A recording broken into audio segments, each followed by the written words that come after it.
I'm sitting down with Yanga now. 2015 was a huge year for this artist, and I anticipate 2016 to be even bigger. He's going to tell us what he's been up to moving into 2016. Hello. Hi. It's nice to see you and finally meet you. Thank you. Same to you. Yeah. Well, you had a crazy 2015, didn't you? Yeah, you could say that. Yeah. You could say that, yeah. Looking back on it, what are some of your highlights? Look, I think the standout highlight for me was obviously the Baddest remix. And also there's some songs that I did in 2014 that only came out last year, like Dimples, Gwamkize, you know. So those are the highlights for me last year, and also my own single, Manjingilale, which did really well, you know. Yeah. Well, it's funny, the one that seems to me stood out to you the most is Baddest, because it's the first one you said. What was it like working with AKA, such a huge influencer, I guess you could say, when it comes to the South African hip-hop scene? I mean, we work together a lot, like on things that aren't even out yet. So, you know, when we're working, we never really know what's going to be like the next single or anything like that. So, you know, whenever I find out what the next single is going to be, like that's always like you know, it's exciting to know what it's going to be. But in the moment, like it's really just about the music and making the best song we can come up with, you know. Now, before this interview, I asked you what you were doing, and you said rapper things. And I want to know what rapper things are. So I'm going to put you on the spot. What did you mean? I think my day has been a rapper-like day. You know, I woke up. I woke up in good company. You know, I feel like you're letting us into some information on the sly. I'm trying to censor myself as I speak. You know? So we just will interpret it as we wish. Yeah. Okay, so you woke up. Woke up in good company, had good food, listened to some good music, wrote some good music, and made my way here to have this great interview. Okay, good. Well, I'm glad that the interview is going great so far. Yeah. Now, you were named as one of the artists to watch in 2015. Of course, everyone was watching you, and everyone's going to be watching you moving into 2016. Yeah. Do you feel pressure because of that? I don't feel pressure at all. Look, I think last year was a crazy year in terms of we had so many new names that people had never heard of before that were doing like really big things that are usually reserved for the big artists, you know. And for me, I think I just have my own type of plan where I want to establish my own direction and my own fan base and my own following on all platforms. And for me, obviously that's going to take its time because it needs to be something that's fueled by like the quality of the music instead of like just like the hype of it, you know what I mean?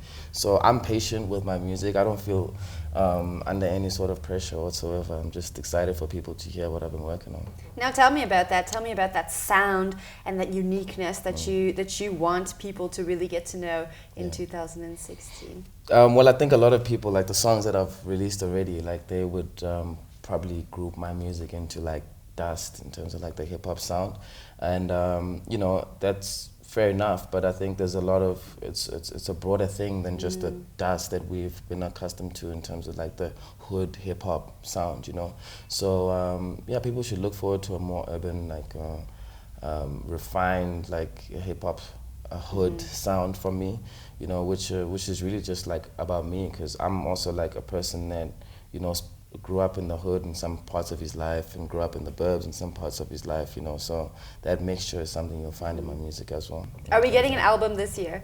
Definitely getting an album this year. Come on! Yeah, it's sounding really good as well, so, you know, you never know, but definitely within the second half of the year. Within the second half of the year? Yeah, first half of the year, I got to drop an EP.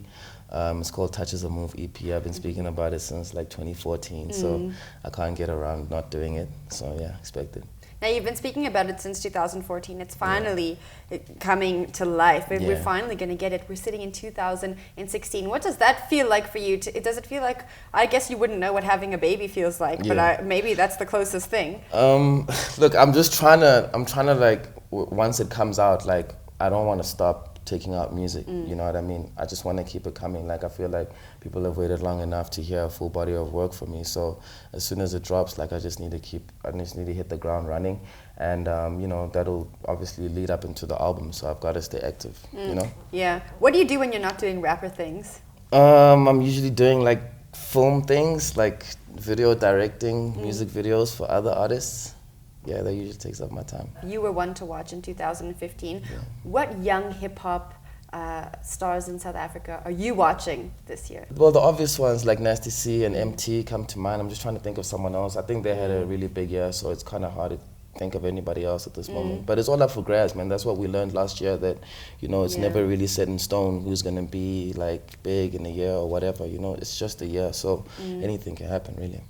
Now, if we want to find you online, find out the exact dates of when those albums are going to drop and where you're going to be, how can we do that? You can get me on Twitter at It's Yanga Chief. You can get me on Instagram at It's Yanga Chief. You can get me on Facebook, facebook.com/Yanga. And email me, yangavk@gmail.com for beats. Now you just gave your email out. Yeah. Get ready for that inbox to be flooded. Yeah, the thing is, I'm not really, you know, that email address for me is really for my beats, you know, for my work. There's a lot of kids out there who's trying to get music to me, so I'm not really like everywhere. So, you know, it helps for them. I know. So let's hope they get something nice and might be on the album too. Yanga, thank you very much. Thank you for having me.